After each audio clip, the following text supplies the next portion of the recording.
انتبه أو احذر تفعل خيارات المطور. لكل شخص عنده ريد ماجيك وما عم يعرف كيف يزبط الاعدادات وعنده دمج وهمي ومشاكل لاج وتقل باللمس، فهذا الفيديو لك صديقي. بدي اياك تركز معي بالفيديو، وباختصار راح اعطيك المفيد واللي انا جربته وتعبت عليه لو وصلت لهي النتيجة. خلونا نبلش شباب. اول شي بتفوت على الجيم تيربو. طبعا شباب بنفوت على علامة الشخص اللي فوق، انجازات اللعبة ما فيها، اعدادات الشاشة بتعمل نفس الاعدادات اللي عاملها، اعدادات مكافحة التدخل هي ما بنفوت عليها، منع اللمس الخاطئ. شباب هي كتير مهمة هي النقطة، منع اللمس الخاطئ ما بتفعلها. انا اول ما جبت الريد ماجيك طبعا شفت الفيديوهات او الشروحات اللي على التيك توك، اغلبهم او 90% منهم مفعلين هدول الخيارات، فمشاكلي كانت 90% من هذا الخيار او بتفعيل اللمس الخاطئ. هدول الايماءات، لا توجد ايماءات، تعطيل مساعد الشاشة، هدول كلهم ما بتفعلون. بس فعلتهم راح يصير عندك اخطاء باللمس. زر الاطلاق احيانا ما راح يستجيب، خاصة لان اغلبنا بيحط زر الاطلاق بزاوية الشاشة او باعلى زاوية الشاشة من فوق من اليمين او اليسار، فهذا الامر كتير مهم.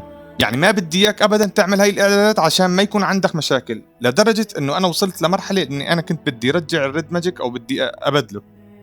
ما بنفعل هذا الخيار. بنفوت على الخيار اللي بعده، وضع الشاشة الرئيسية، بس هذا الخيار بتفعله. هذا الخيار وضع تعطيل المفتاح، كمان هذا الخيار ما بتلعب فيه. إضاءة للتأثير التنافسية، يكون الخيار مفعل عندك بتطفي عشان يوفر طاقة. الإضاءة اللي ورا الريد ماجيك لعلامة الريد ماجيك، انتو عم تلعب بيشعر الضوء بيطفي لعلامة اللوجو، هذا بتطفي. خلفية هي إذا بدك تبدل خلفية الجيم تيربو. العلامة المائية الريد ماجيك ستحتوي اللقطات والتسجيل عند الطلب في وضع اللعبة، هذا كان بتطفيه. يعني انت عم تسجل الشاشة جوا الريد ماجيك عشان ما يطلع اللوجو الريد ماجيك، الكتابة تبعيتها العلامة المائية بتطفي. خيارات إضافية نفس هدول الخيارات اللي أنا عاملهم. بعدها بنعمل رجوع، بنفوت على العلامة الترس اللي جنب علامة التنظيف، هي فوت عليها. بنفوت أول شيء على ضبط التشغيل، هو بكون عندك معدل عينات مرتفع استهلاك طاقة منخفض، أنت بتحط لي على هاي الثاني. الحساسية بتحط لي إياها 2، النعومة 0، الاستقرار بتحط لي إياها 1، حساسية الجيروسكوب بتعيفها على حالة، ما بتضيف حساسية أساسا. الريد ماجيك كتير سلس. الأداء أنت بيكون عندك أول ما بتفتح الجيم سبيس بتكون عندك على الارتفاع، بتحط لي على حد الأقصى. نيجي على النقطة الأهم كتير بدي اياك تركز هون قياسي او حفظ الطاقة او جودة عالية انت بتعيفها قياسي.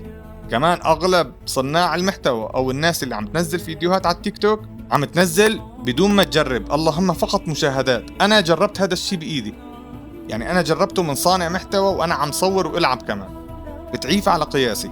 اذا بدك تبدل او تلعب بهدول او لعبت فيهم بدك تفرمت الجهاز.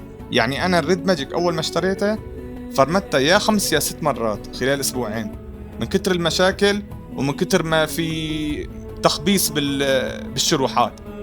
اغلب الناس عم تحكي لك فعل خيارات مطور، خيارات مطور ما بتفعلها خالص، ما بتقرب عليها معلم ابدا. نفوت على الخيار اللي بعده، العرض، هي الالوان تلقائي افتراضي بتعيفها تلقائي. الشبكة هي بتشغلها منخفض الكمود، هي بتفيدك نوعا ما شغلها. تخصيص الوظيفة، تشغيل مروحة تلقائيا أثناء لما تفوت على اللعبة أكيد بتشغلها. تسجيل عند الطلب، هي مثلا إذا أنت كنت عم تلعب بدك تسجل آخر دقيقة مثلا بتضغط على الزر، هي أنا ما فعلتها لحد الآن بس حطها 60 ثانية و HD يسجل بدء اللعبة. شباب بعد ما ندخل على اللعبة بيكون عندك الإعدادات بهذا الشكل. أنت بتعطيه بيكون عندك إشعار وضع عادي، بتعطيه حظر الرسائل مشان ما يجيك رسائل، او اذا انت كنت منزل غير برامج على الريد ماجيك.